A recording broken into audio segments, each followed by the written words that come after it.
এইভাবে করলে গর্ত করে করে মাটিটা হয় আর কি।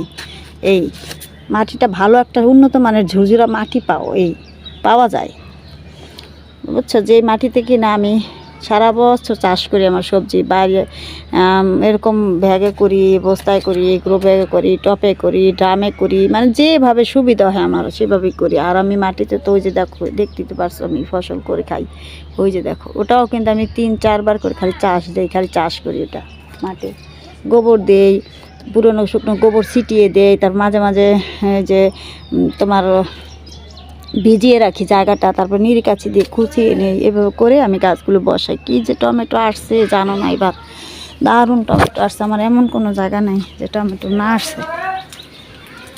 দেখো কি বড় বড় টমেটো, আসলে দেখানো যায় না। ওই দেখো কত বড় বড় টমেটো, অনেক ধরছে টমেটো প্রতিটা জায়গায়। হ্যালো বন্ধুরা, কেমন আছো সবাই? আসসালামু আলাইকুম। আমাদের সবাইকে জানাই শুভেচ্ছা, অগ্রিম ঈদের শুভেচ্ছা। তো রমজান মাস, দেখো আমি কি করতেছি রমজান মাসে।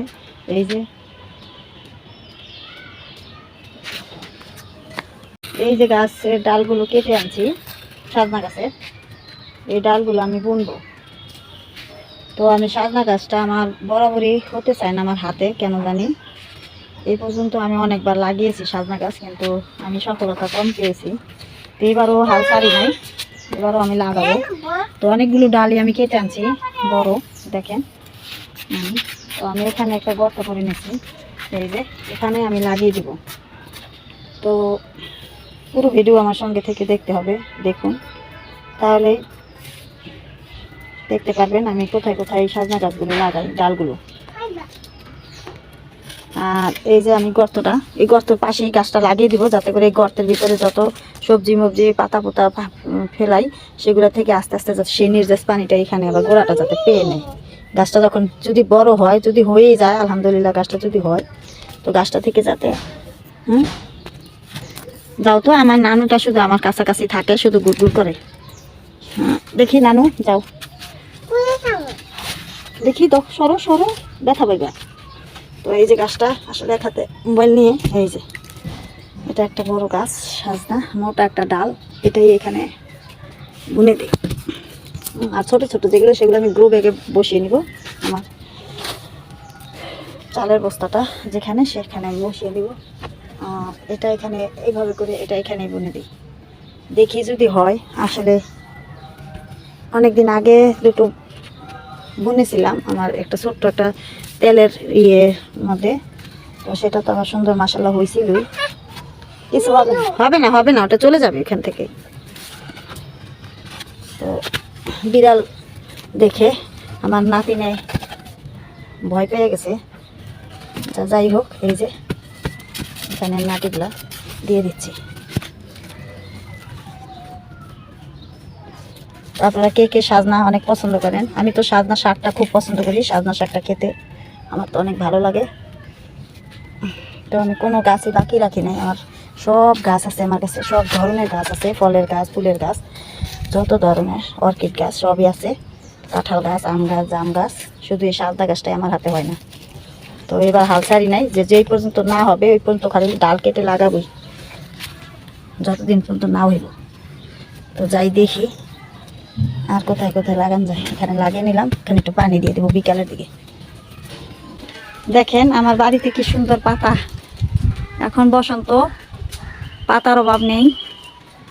তো ওই যে সাজনা গাছগুলো, ডালগুলো এখানে রেখে দিছি, আরগুলো ভিতরে নিয়ে লাগাবো। আর এখন বাড়ির বাইরে ওই যে মোটা ডালটা, ওটা লাগিয়ে দিছি। দেখেন আমার বাড়ির পরিবেশ। কই গেল নানু? নানু কই তুমি? হ্যাঁ, তুমি কি করো? আসো দেখো বাবা, ওগুলো আবার যাচ্ছে কেন? আসো। আর এই দেখেন কত পাতা ঝাড়ু দিয়ে রেখে দিছি, রান্না করব বাইরে চুলার ভিতরে। এই যে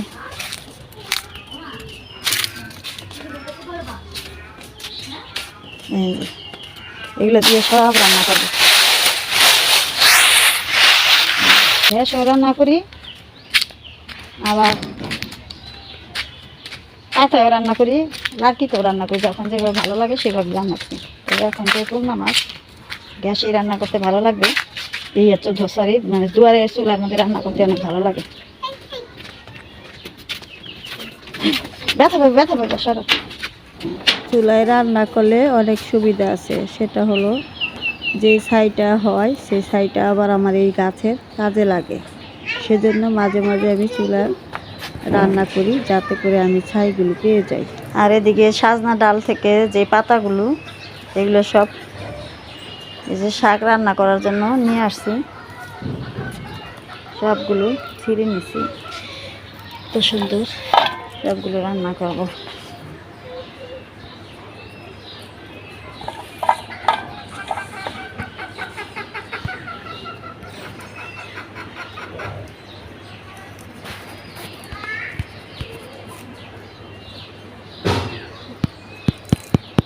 কি অবস্থা, এই যে কিছুদিন আগে এই সাজনা গাছের ডালটা লাগিয়েছিলাম, তো এই যে এখান থেকে যে ফুল বের হয়েছে, মনে হয় গাছটা হবে। তো এই যে একটা তেলের কাতি, এই কাতির ভিতরে লাগিয়েছি। এই যে দেখেন, আমার আসলে কখনোই আমার সাজনা গাছের ডাল কেন হয় না আমি নিজেও জানি না, আমার হাতে হইতেই চায় না। তাছাড়া আমি সব গাছে সাকসেস হয়েছি, এটা আপনারা বরাবরই আমার ভিডিও যখন দেখেন তখন জানেন। তো যাই হোক, এবার দেখি একটু আশার আলো যেহেতু পেলাম এখান থেকে, দেখি যদি হয়। কেন যে হয় না জানি না, মাটিগুলো এত সুন্দর করে বসাই। আর আপনারা তো জানেন সবসময় আমি আমার নিজের হাতে মাটিগুলো তৈরি করি, আমি নার্সারি থেকে খুব কম আনি মাটি। এই যে দেখেন না, এই যে আপেল চারাগুলো কি সুন্দর এই যে বসাই দিছি, এই যে সব কিছু নিজের হাতেই করি। খালি সাজনা গাছটাই কেন জানি আমার হয় না আমার হাতে। তারপরও আমি এবার এতগুলো ডাল আনছি যে আমি সবগুলো লাগিয়ে দেবো, একটা না একটা অবশ্যই হবে। তো এই কাজটা আপনারা কিন্তু করতে পারেন। যখন দেখবেন কোনো গাছ আপনার হাতে হইতেছে না কোনো ডাল, তো বেশি করে ডাল লাগাবেন, কোনো না কোনো ডালটা থেকে সাকসেস পাবেন। আর মাটিটা ঝুরঝুরা করে নেবেন, হয়তো আপনাদের সাকসেসটা আমার মতো হয়ে যেতে পারে। তো ওগুলা এনে এখন লাগিয়ে দেই, দেখি কোথায় লাগানো যায়। মাটি যেহেতু বানানোই আছে, ওই বস্তাটার ভিতরেই লাগিয়ে দেব। আর এই যে দেখেন চিয়া গাছ, চিয়া ফুল কি সুন্দর লাগে না ফুলগুলো, একদম চিয়া গাছ, যেটা ওজন কমানোর জন্য খেয়ে থাকে অনেক অনলাইন। আর এদিকে এই যে কমলা গাছের গুটি বের হয়েছে, কত ফুলও আছে। আর এদিকে এই যে কমলার গুটি।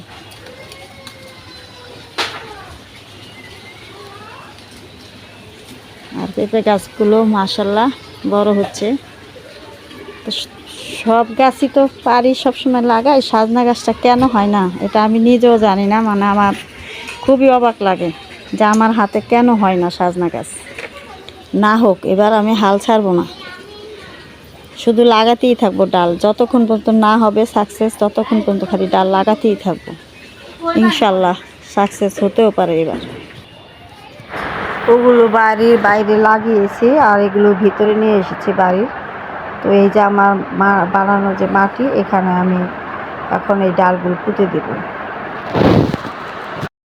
বস্তায়। দেখি এটার কি হয়। একেবারে এটা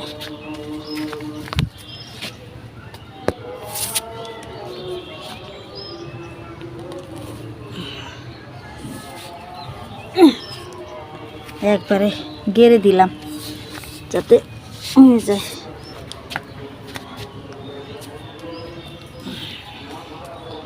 তো এই যে এই দুইটা এখানে লাগাইলাম।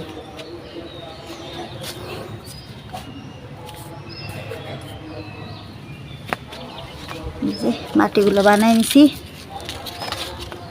আর এই যে গর্ত, আমার মাটির বাগানের মাটি করার জায়গা, এখান থেকেই আমি সব মাটি প্রস্তুত করি। এই যে দেখেন এরকম অসংখ্য গর্ত গর্ত করে নেই, সেখানে যত পাতা পোতা রান্নাঘরের সবজি কোটা সব রেখে দিয়ে তারপরে ওই মাটিটাই কিছুদিন পচে গেলে আমি এখান থেকে আবার মাটিটা তুলে এই যে এরকম বস্তার ভিতরে তারপরে আমি করে রেখে দেই। তারপরে এই বস্তাটার মাটিগুলো আবার কি করি, ওই পাতা পচা সার, কেউ ঘরে থাকা কিচেন কম্পোস্ট, পুরনো শুকনো গোবর সব কিছু একসাথে মিলিয়ে তারপরে আবার আমি গাছ রোপণ করি। তো এই হলো আজকে আমার টিপস। তো যদি সেটা একটু দেখাই, এই দেখেন আমি কতভাবে করি। কলার খোসাও কিন্তু আমি রেখে দিই, এভাবে করে আমি উপরেও গাছে দিয়ে থাকি। আবার এভাবে করে যদি দেখাই, দেখেন দেখছেন গাছও হয়ে গেছে এখান থেকে, কিচেন কম্পোস্ট কতটা নিচে নেমে গেছে। তো এইভাবে করে আমি আমার গাছগুলো করি। তো আপু ভাইয়ারা, আপুকে তোমরা কিন্তু সাপোর্ট করবা। আপু কিন্তু সবচেয়ে ইম্পর্টেন্ট দরকারি জিনিস কিন্তু তোমাদের দেখায়, যা সহজভাবে তোমরা করতে পারবা। আর এই দেখো পুঁই শাকের বিচিগুলো কেমনে জ্বালিয়ে গেছে। এই সব কিছু খালি এই এক মাটিতেই কিন্তু আপু রোজা রেখে তারপরে তোমাদের জন্য ভিডিও বানাইতেছি। আর এটা তো দেখাইলাম, এই যে দেখছো। আর দেখো আমার মরিচ গাছে, দেখছো মরিচ গাছটার অবস্থা দেখো কত সুন্দর, মাশাল্লাহ। এই দেখো ফুল বের হচ্ছে, ওই যে দেখো, দেখছো, ওই যে দেখো ফুল চলে আসছে। তো যাই হোক, দোয়া করো। আর দেখো টমেটোগুলো একদম পেকে গেছে, দেখো কি সুন্দর হয়ে টমেটোগুলো পাকছে আপুর, দেখছো। দেখো ওই যে গর্ত, দেখছো কেমনে গর্ত করে করে, এই যে গর্তটা দেখতে পারতেছো না, এই গর্তটা পুরোটা আমি এই শীতের যত সবজি আছে আমার সব সবজি আমি এই গর্ত থেকে মাটি উঠিয়ে তারপরে আমি এই যে এরকম সব সবজি করছি। আমি এই যত গাছ দেখতে পারতেছো না আমার, এই সব গাছ বসিয়েছি। এখন আবার এই গর্তটা আস্তে আস্তে আমার পাতা, ঝাড়ু দেওয়া পাতা, তারপরে যত কিছু, ওই যে দেখো আমি সাজনা, ওই যে দেখো সাজনা গাছের দেখো এইভাবে করে আমি সব যত কিছু আছে সাজনা পাতা, ওই যে আজকে রান্না করব সেই সাজনা পাতাটার ওই যে দেখো ডালাগুলো, তারপরে কোটা বাসা সব কিছু এভাবে রেখে দিই। যখন এটা একদম ভরে যাবে তখন আমি এটা এর উপর দিয়ে কিছু মাটি বিছিয়ে দিব, তারপরে এটা আবার আমার আগামী শীতের জন্য মাটি রেডি হয়ে যাবে। এভাবে করি আমি মাটি প্রস্তুত করি আমার বাড়িতে। মানে আমি কি করি সেটাই তোমাদের ভালো হয়তো নাও লাগতে পারে, যে আপু কী দেখায় না দেখায়, আসলে আমি এভাবে করি, মাটিগুলো বানাই। তোমরা করে দেখতে পারো একবার করে। আর এটা অবশ্যই তোমরা লেয়ার বাই লেয়ার, যদি তোমাদের এরকম আমার বাড়ির মতো জায়গা না থাকে নিচে, যদি তোমরা ফ্ল্যাটে থাকো, তো সেখানে তোমরা কিভাবে করবে, এরকম মাটি তো নাই তোমাদের কাছে, তো অ্যাভেলেবেল মাটি কিভাবে পাবে। তো তখন হালকা কিছু মাটি লেয়ার বাই লেয়ার এইভাবে করে বস্তার ভিতরে করে করতে পারবে, সুন্দর টপে করতে পারবে, কোনো একটা কন্টেনারে সেগুলোর ভিতর করে তোমরা করে নিতে পারবে লেয়ার বাই লেয়ার। তো সেই ভিডিও কিন্তু আমার আছে, অতি শীঘ্রই তোমাদের দিব আমি, এই লেয়ার বাই লেয়ার কীভাবে করে তোমরা, এর আগে পরে আমার দেওয়া আছে অবশ্য, তোমরা দেখতে পারো। তারপরও আমি তোমাদের জন্য লেয়ার বাই লেয়ার কীভাবে করে কন্টেনারে করে তোমরা কিচেন কম্পোস্টগুলো করতে পারো, খুব সুন্দর করে মাটি করতে পারবে, তো সেগুলো দেখাবো। তবে নিচে করার একটা সুবিধা কি, এখান থেকে তোমার মাটিটা আর কি ঝুরঝুরা হয়ে একদম ঝুরঝুরো কালো একটা মাটি তোমরা পাবে এখানে। তার এত মাটি তোমরা পাচ্ছ না, মাটি পাবে কোথায় সেখানে তো তোমাদের বেশিরভাগটাই কিচেন কম্পোস্টটা দাঁড়িয়ে যায় আর কি, হয়ে যায়। আর এখান থেকে তোমরা, আর এই যে দেখেন আমি মাটিগুলো কোথা থেকে সংগ্রহ করি, এটা সবসময় আপনাদের আমি বরাবরই বলে থাকি। আর এই যে আমার বাড়ির মাটি, এগুলো সব দেখেন আমি এই বস্তাটা বন্দি করে নিচ্ছি, সবগুলো মাটি এখানে আমি বস্তাটা ভরে বন্দি করে নিয়ে আজকে আর লম্বা না করি, আজকে এখানে রেখে দেই। ধন্যবাদ, সবাই ভালো থাকবেন। আসসালামু আলাইকুম।